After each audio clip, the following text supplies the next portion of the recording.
भगदत्त वो योद्धा जिसे हराने में अर्जुन को लगे थे 8 दिन। श्री कृष्ण ने बचाई थी अर्जुन की जान। नमस्कार साथियों, मैं आ चुका हूँ फिर से नई कहानी के साथ और नए टॉपिक के साथ। तो साथियों, कहानी बहुत ही इंटरेस्टिंग होने वाली है, तो अंत तक बने रहिएगा और कमेंट सेक्शन में अपनी राय जरूर दीजिएगा। चलिए साथियों, सुनते हैं कहानी को।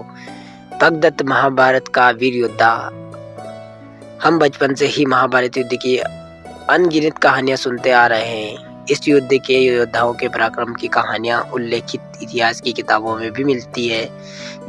इनमें से भीष्म, द्रोणाचार्य, अर्जुन, कर्ण, भीष्म, दुर्योधन और अभिमन्यु ऐसे योद्धा थे जिनका जिक्र इतिहास की किताबों में है। लेकिन इस योद्धा के कुछ ऐसे पात्र भी थे जिन्हें भुला दिया गया है। महाभारत की कहानियों में इनका कहीं न कोई जिक्र नहीं मिलता है, क्योंकि अधिकांश कहानियों में केवल महान और प्रसिद्ध चरित्रों का ही वर्णन है। महाभारत का एक ऐसा ही योद्धा भगदत्त था। तो चलिए जानते हैं कि आखिर कौन था वीर योद्धा भगदत्त जो अर्जुन को मारना चाहता था। कौन था वीर योद्धा भगदत्त?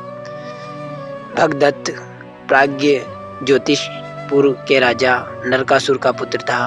भगदत्त का उल्लेख महाभारत में तो मिलता है, लेकिन उनकी चर्चा कोई नहीं करता। भगदत्त के पिता नरकासुर और अर्जुन के पिता इंद्र घनिष्ठ मित्र थे, इसलिए भी वो अर्जुन का बहुत बड़ा प्रशंसक था। लेकिन भगदत्त भगवान श्री कृष्ण को अपना कट्टर प्रतिद्वंदी मानता था।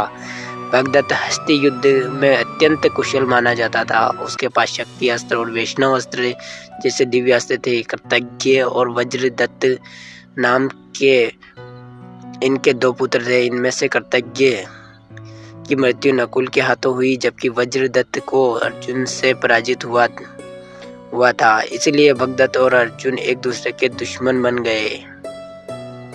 महाभारत युद्ध के समय भगदत्त की उम्र कर्ण और अर्जुन समेत अन्य सभी योद्धाओं से काफी अधिक थी।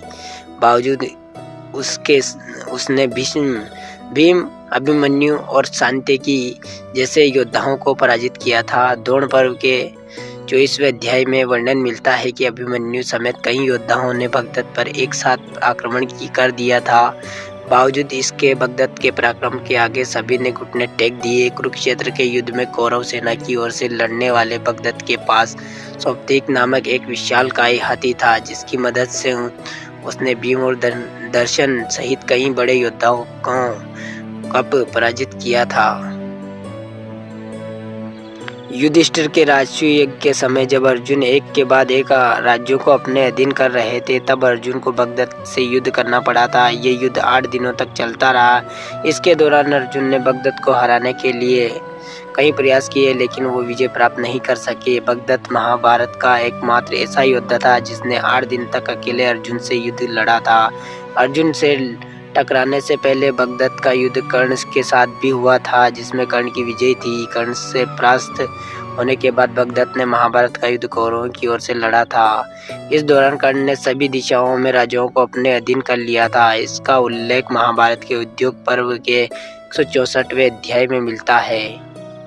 अर्जुन और भगदत्त का भयंकर युद्ध। द्रोण पर्व के 27वें अध्याय में बताया गया है कि कुरुक्षेत्र युद्ध के 12वें दिन भगदत्त का सामना अर्जुन से हुआ था। इस दौरान इन दोनों योद्धाओं के मध्य भयंकर और घमासान युद्ध हुआ।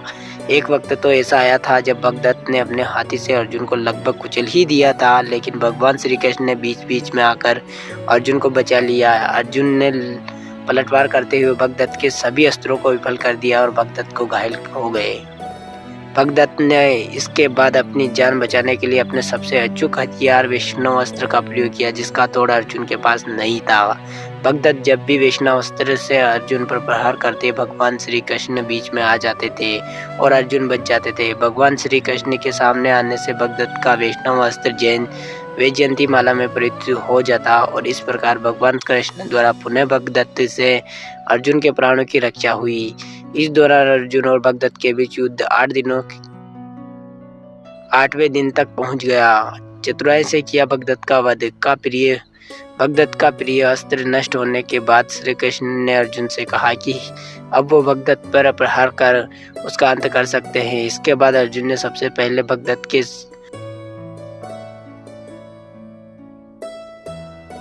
सुप्रतीक नाम के पराक्रमी हाथी पर नाराज अस्त्र से प्रहार किया। अर्जुन का ये प्रहार इतना तीव्र था कि बाण हाथी के कुंभ स्थल में पंख समेत प्रवेश कर गया और गजराज वहीं पर अपने प्राण त्याग दिए। भगवान कृष्ण ने अर्जुन को सलाह देते हुए कहा कि भगदत्त की आयु बहुत अधिक है। झुर्रियों के कारण उनकी पलकें झुकी रहती है और उनके नेत्र बंद रहते हैं, इसलिए उनके अपने नेत्रों को खुला रखने के लिए अपने मस्तक पर पट्टी बांधी रखी है।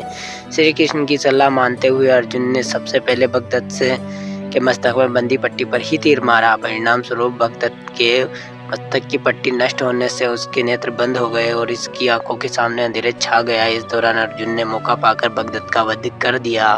तो साथियों, ये थी आज की कहानी। आई होप आपको पसंद आएगी। पसंद आए तो हमारे चैनल को सब्सक्राइब कर लीजिएगा और बेल आइकन को प्रेस कर दीजिएगा ताकि हर वीडियो आप तक पहुंच सके। तो चलिए साथियों, मिलते हैं किसी नई कहानी के साथ, नई टॉपिक के साथ। तब तक के लिए धन्यवाद।